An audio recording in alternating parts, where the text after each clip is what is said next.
The following is a presentation of the Chicago Bears Network. Now on News Radio 105.9, this is the Bears Coaches Show with Bears head coach Matt Eberflus, sponsored by Advocate Healthcare and Athletico Physical Therapy. Now from Hallis Hall, here's the voice of the Bears, WBBM's Jeff Joniak. Welcome into another edition of the Bears Coaches Show featuring head coach Matt Eberflus. A great evening to everybody. Hope everybody's Christmas was great, joyful, hopeful, and that goes for you too. Did you have a nice day?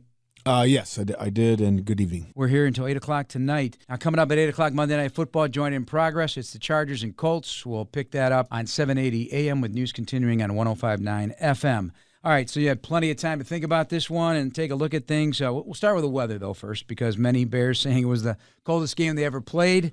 26-mile-an-hour winds, gust to 35 temperature, 9 wind chill, minus 12. It felt even colder than that to me in the booth. How'd it feel for you, and how did the players respond to that cold? No, it was good. First of all, shout out to the fans for everybody that showed up to the game. That was really cool to see all the Bears fans there cheering us on, and they've been excellent all year. Relative to the players, it was really cold, but it was more about the wind.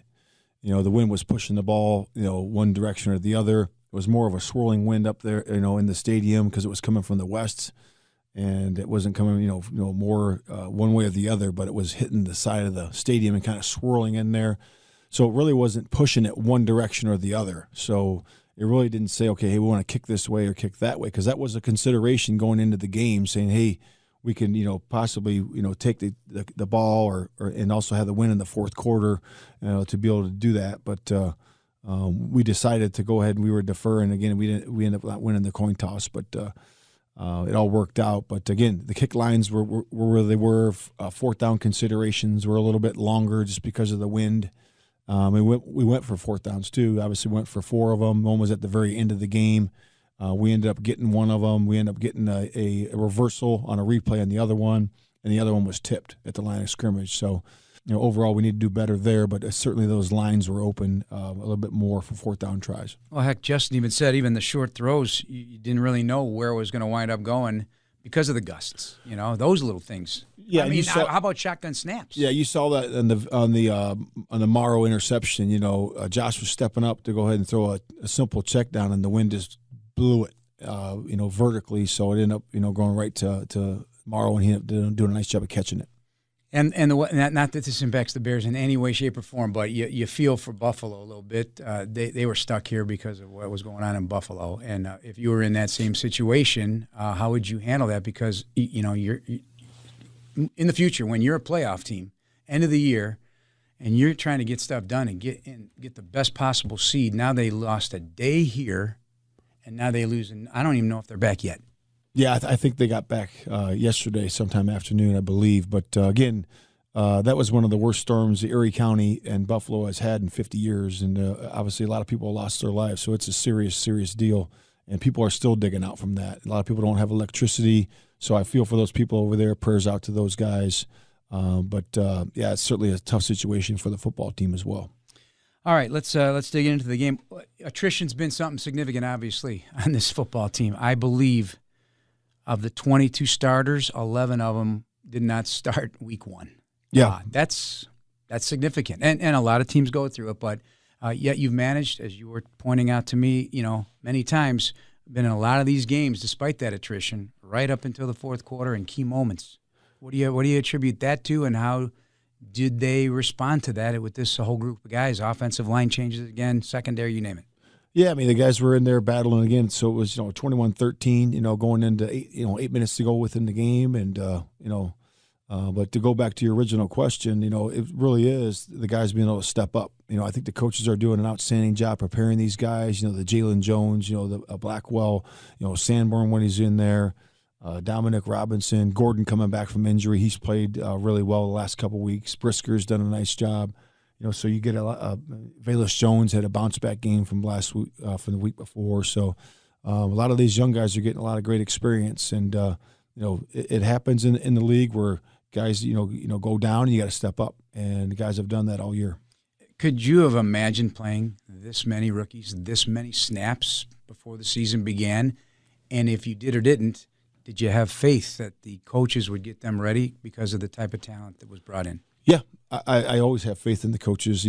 These guys are teachers first, and that's what they are. And then they're motivating guys. They can motivate their players to play very hard and play the right way. So that's why we brought them here in the beginning. But you never really know what's going to happen. We knew we were going to have to play a few rookies, on defense for sure. But this has been a little bit more than we're used to. Yeah, no question. 3 starters in the second. Let's pick it up there because Gordon outside.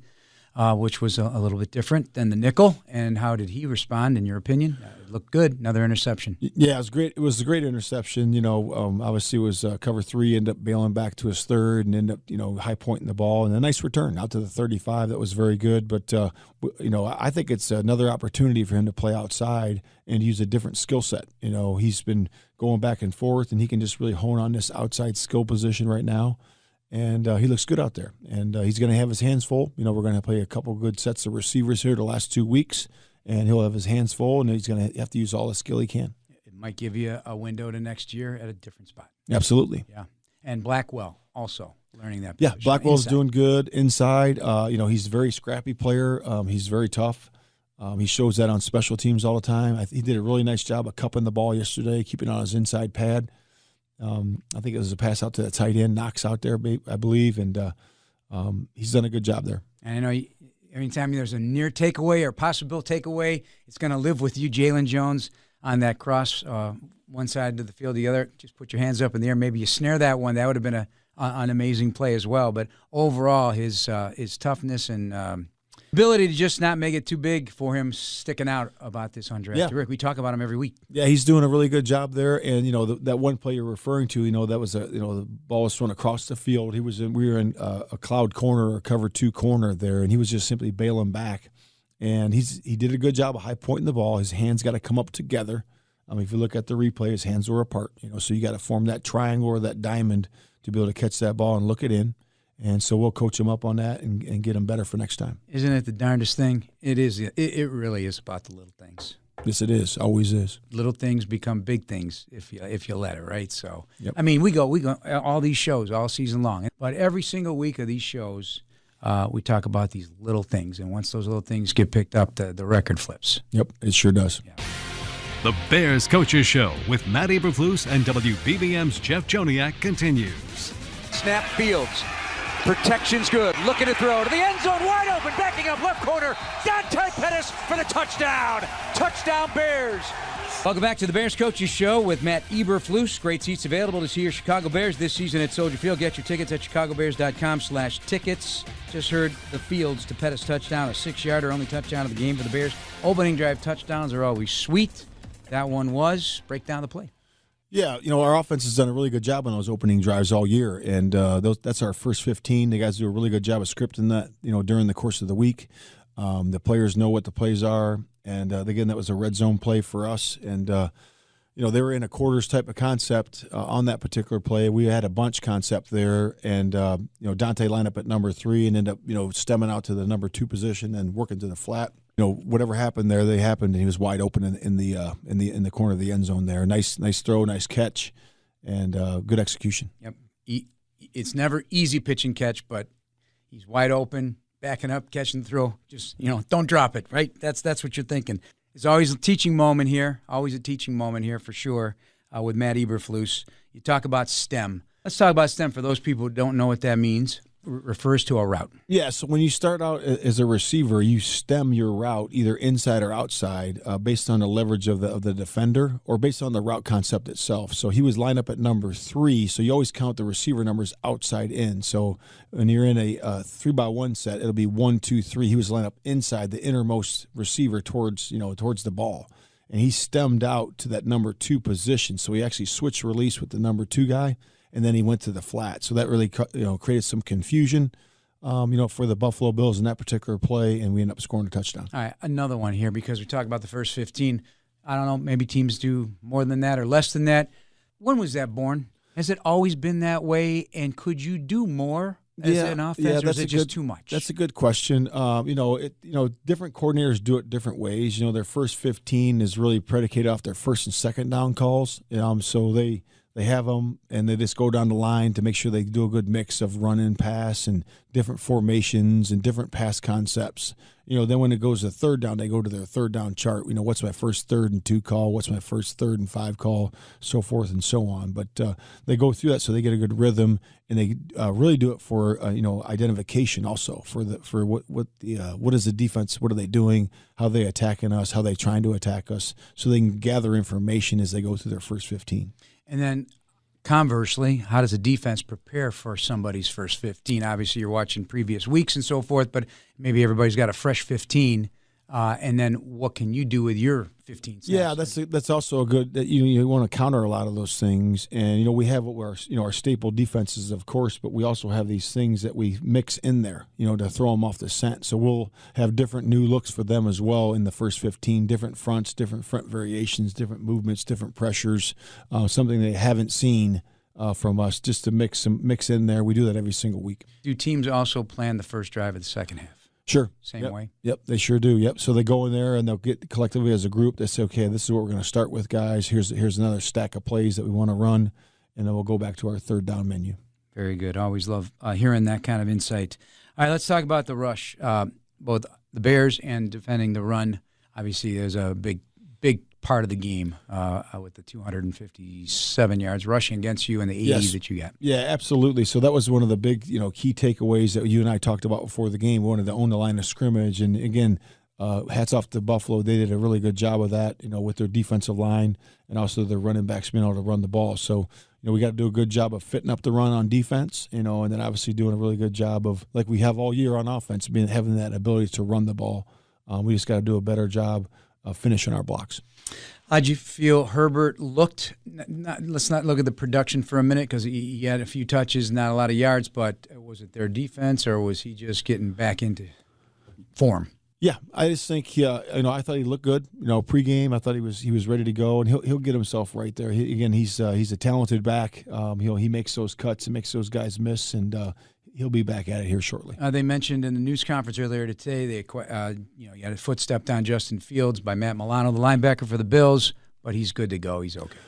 Yeah, he's good to go. Again, we'll see here in the next 48 hours, but for right now, everything's a green light. He's looking good and ready for Wednesday's practice. I thought it was an interesting question, to even consider shutting him down was one of the questions asked, but there is so much evaluation. Every rep matters at this point. I know some people may not believe that it carries over, but every experience matters. It's a deposit on your future. Yes, it really is important. These are 2 division games for us. It's very important for our football team to be able to go out, compete, and win these football games, and learn how to finish as a group playing complementary football at the end.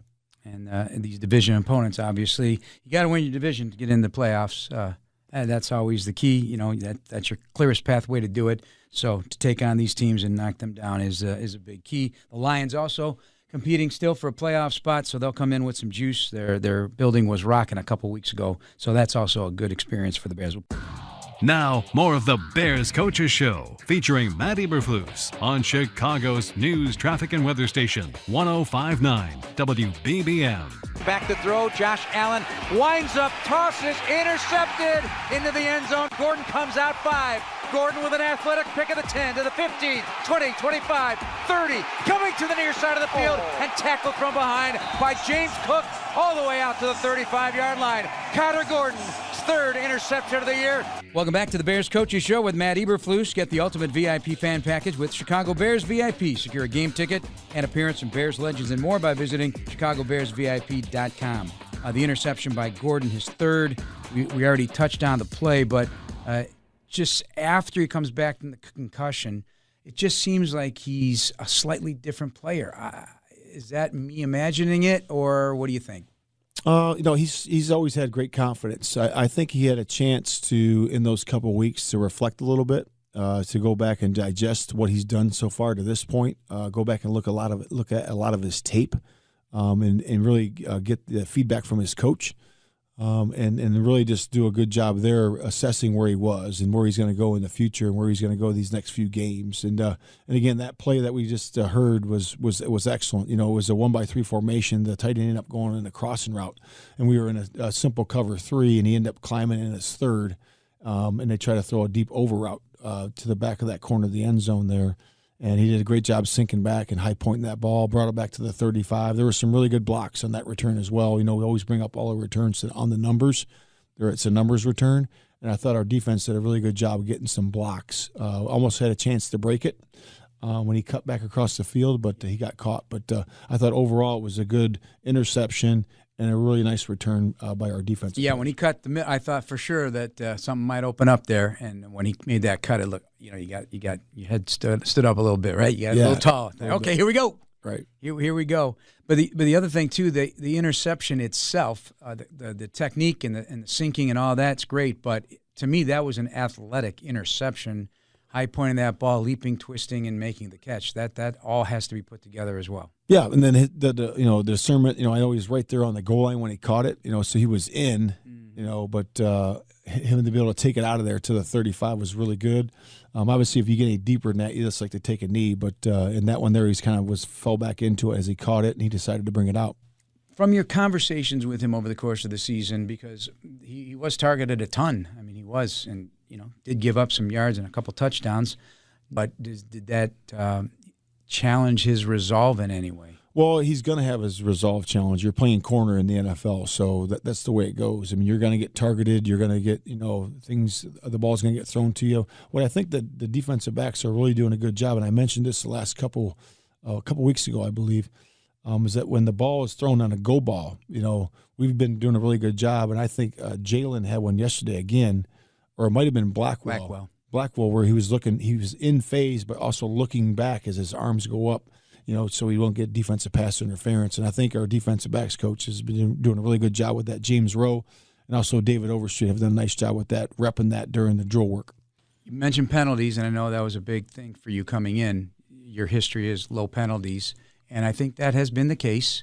There's been very few special teams penalties. Are you comfortable with the amount of given a young team so far with 2 games to go? Yeah, I mean, it's been good. It's been good. It's not top 5. It's not where we need it to be, where we want it to be, but it's been disciplined football. The guys have been disciplined. They've done a nice job understanding when to and when not to, make those moves that are on the edge, and they did a really good job being disciplined. And things like personal fouls and all that, I touched on this. The Bears led the league in personal fouls and yards attached to those personal fouls a year ago, and I believe there's only 2 this season. Yeah, we had one on the sideline. I believe it was against Detroit. Gordon had one, and I don't know what the other one was. I don't remember right now. But, again, that was a call that could have been called or not. But, again, it's been very low. Yeah, but what I'm driving at here, that's important for you culture-wise, and that's winning football, is to stay away from that. Yeah, there's no question about that. You can play aggressive, smart, clean football and be low in penalties. We've proven that over the course of time that you can have a top 5 defense and be very aggressive, very hard-hitting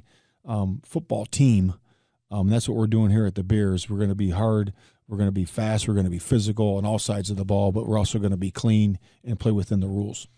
All right, let's talk about the offensive line changes. 4 starting left guards this season. Borum started, then Dieter Iceland came in as well, and we know what continuity means. The last time a 5 started here in a full season was 2013. It happens rare in the NFL. We were praising the Eagles, and now they lost their Pro Bowl right tackle for the rest of the regular season, Lane Johnson. It is very, very difficult to keep an offensive line together, either because of performance or because of injury.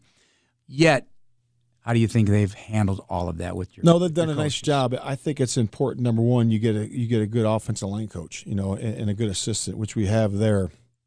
And then it's important to have the backup roles. Who's going to be your backup inside player? Who's going to be your swing tackle? And for guys that have position flex, we look at some guys that have position flex. Larry has a little bit of position flex. Tevin has position flex.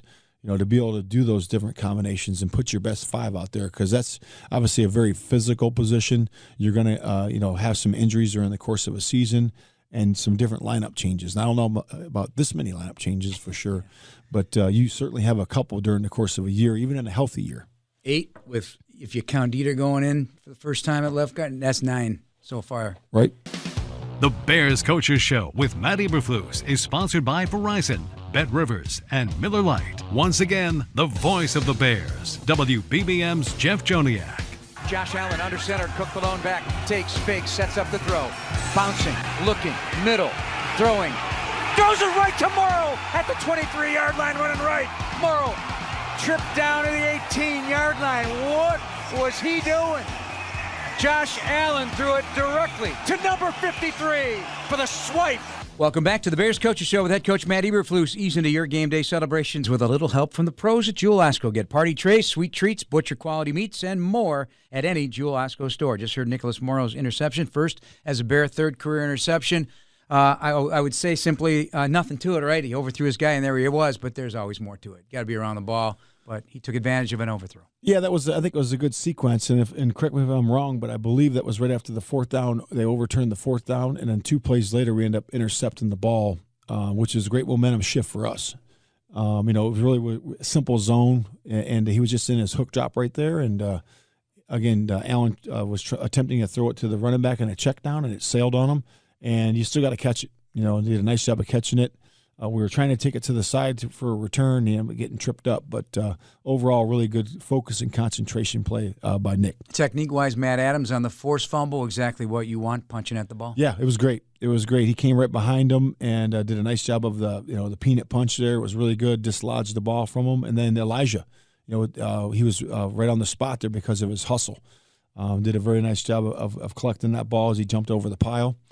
And did a really good job. We just got to cradle it right there, but again, another good takeaway. Elijah Hicks, the rookie safety, getting rotating in there with DHC. So the takeaway, 6 in 2 games, and you'd love to have the momentum right into the final 2 games. Keep putting up those numbers. Obviously, the offense only got 3 points out of those, so that's the next phase also. So again, these building blocks to what you want. And overall, while teams have run on you a lot in terms of attempts, you're tied for 4th in the NFL in interception percentage as a defense. Yeah. So that's an important part for us. We've been top 5 in the league and taking the ball away, and we want to continue to do that. Right now we got 21. We're even on the year for turnover margin at this time, but again, we got to just keep pushing for that number. We always want big numbers in that regard, but again, guys have been doing a good job. But the coaches have put it in front of them. They're doing a good job of punch, hammer, rake during the course of practice. We got to continue to do that. We do it on the practice field. We're going to do it in the game. I could be wrong with this stat. If I am, I apologize, everybody. I don't have it in front of me. I know it's on my board at home, but I believe last year every playoff team had at least 25 takeaways for a season. Now, that may be low. I maybe my number's wrong, but you're headed in. I mean, again, we're talking about these building blocks, and while the wins aren't coming, there's building blocks showing. Would you agree that's one of them? Yeah, there's no doubt. The ball, you have to win the ball. If you win the ball, you got a chance. Last week we were +2. That puts you at 75% win rate. This week we're +1. So that we're at 60%. So we just got to, like I said, do the game-defining plays we have to execute. But one of those, and some of those plays are the ball. Taking the ball away is a big part of that. With the running game, Montgomery, Khalil, back, Fields still chasing that record, not able to get a lot of runs. How did that hamper the offense in terms of rushing yardage? And is that something, if they take away Justin the way they did moving forward, how do you counter that? Yeah, I think it comes down to execution. It really does. You look at the run plays that we had, we just need to execute. We got to finish our blocks, the combo blocks, when we're zoning up to the second level, we got to make sure we're spotting it the right way. So, the perimeter blocking, we've done it really good all year, and I just think we got to get back to the basics and do it right. Terrific season on third down. It's been one of the biggest advancements offensively for this team. They're still 7th in the league, but a rough one on Saturday, obviously, 2 of 12 and 104 on fourth down. But overall, do you see things on those third downs in that game that easily can be back where you're getting a percentage that you're I do, with? For sure. I do see that. Again, it comes down to execution in those moments, and third down on both sides of the ball need to be better, for us to be able to win. Situational football is, part of our core principles.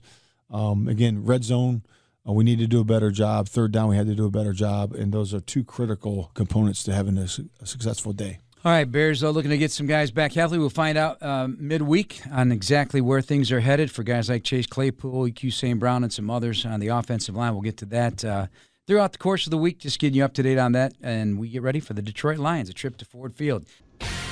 The Bears Coaches Show with Matt Eberflus and WBBM's Jeff Joniak continues. Snap, play fake to Montgomery, pulling back to throw. Fields with a nice clean pocket, going deep, sprinting down the right side, making the catch, and a beauty. What a catch by Velus Jones.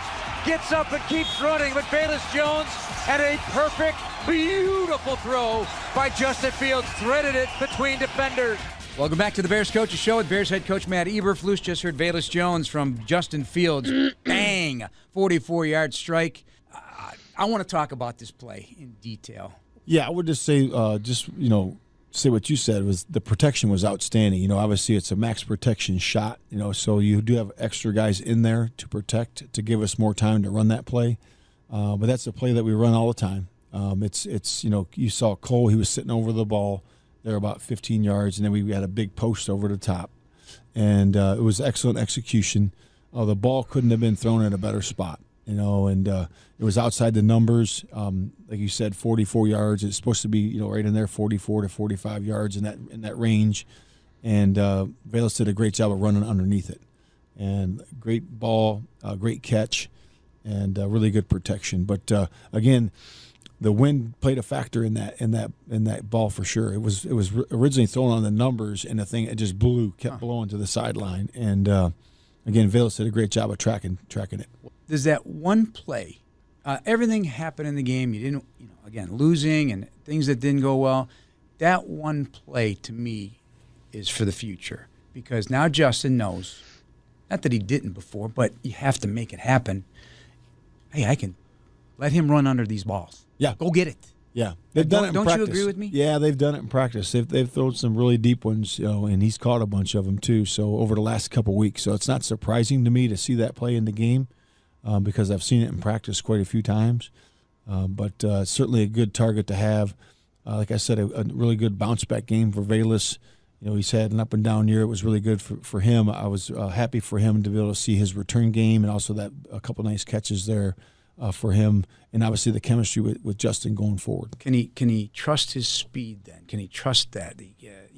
Can they trust each other on that and develop chemistry with that? I do. I think it's something to build upon for sure. Again, some things in the rushing department, because we're all into this right now, and I'd love to see this happen. 278 rushing yards, a tie, most all-time in a season, set in 84. That was a 1,684-yard season from Peyton.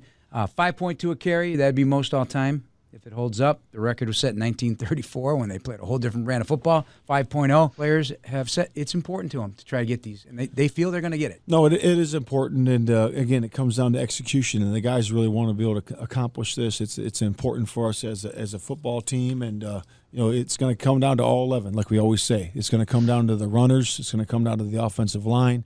It's going to come down to really the three-prong effect that we have with Demo and Herb, and then also Justin. To be able to accomplish that goal, and that's what's put us in this position. The guys have put in tremendous effort. The coaches have done a great job of scheming it up, and that's why we're in this position right now. This is what you always want to be, right?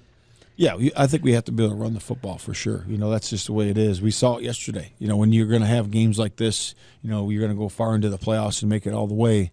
You're going to have some home games and games in weather conditions that you're going to have to run the football. And our guys have proven to do that. We've got to do a good job of finishing up these last two games. We have not talked about this particular player for a while, and maybe because he's been doing a nice job. Braxton Jones spoke to the media this afternoon, and he's a breath of fresh air. He tells you exactly what he thinks he needs to work on, what the coaches have told him. He's honest about it, but he's just so wide-eyed about this opportunity, and he has not missed a snap.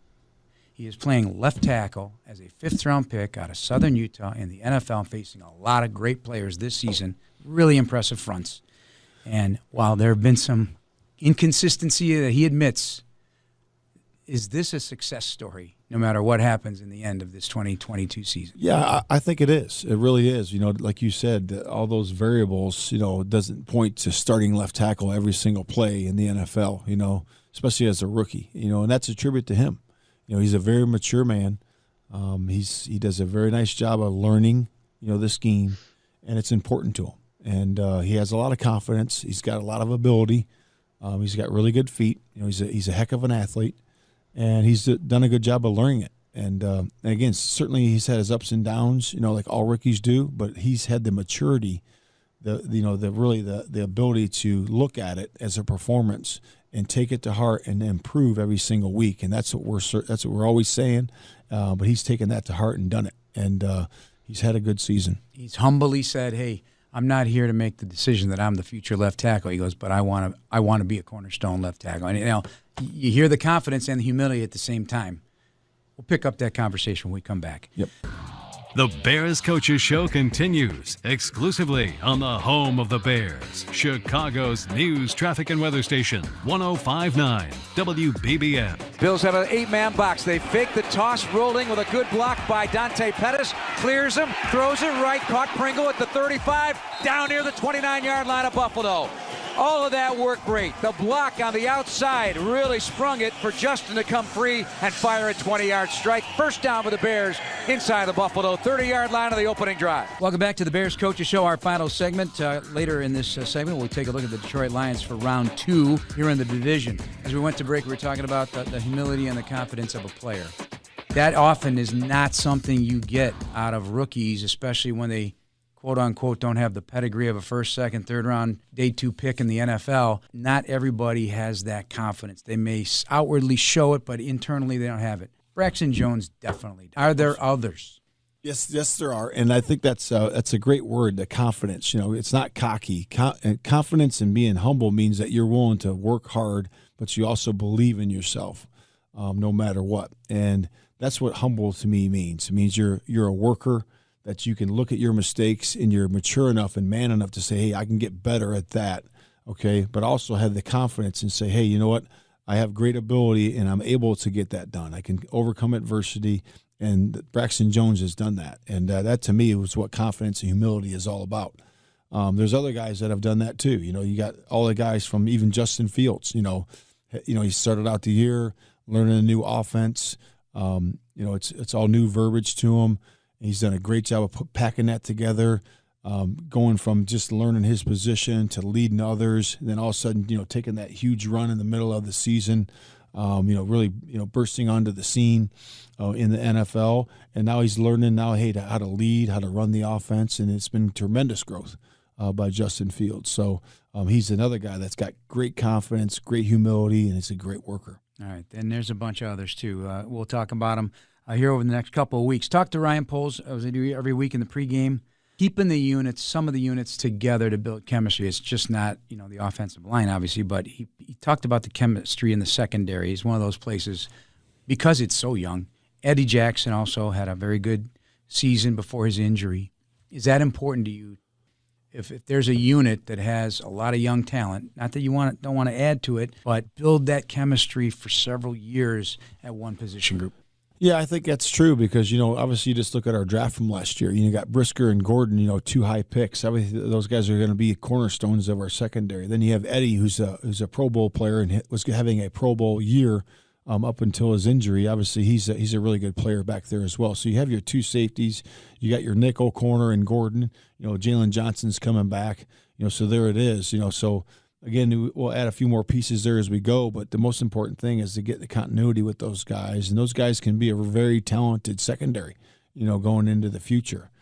So we're certainly excited about that. All right, I want to talk about the HITS principle.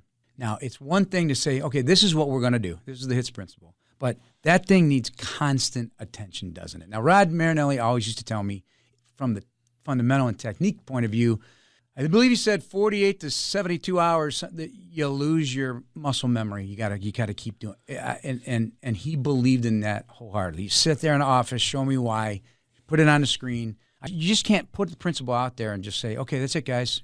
Now go do it. You gotta nurture it forever. Yeah, first of all, it's never good enough. So you're always chasing it. So that's an important part of it. So the hustle is always got to be better. The takeaways have always got to be better. The tackling's always got to be better. That's your mindset as a coach. So when you're looking at the tape and you're saying, hey, this isn't good enough, we got to make it better. Because you could pick out a loaf on any play. I could do it on anybody's team from Pee Wee all the way up to the NFL. And every single play, I could take one out of there. Oh, there's 1, there's 2, there's 3. So it's important that we're trying to get, we're chasing that. that perfect play, okay, of everybody hustling, everybody doing it the right way every single time. But that's important because what happens is, you saw it the other day, we caused a fumble. Matt Adams caused that fumble, and Elijah was right there because of the hustle. He was able to get on the ball before the opponent was because of hustle, and it's winning.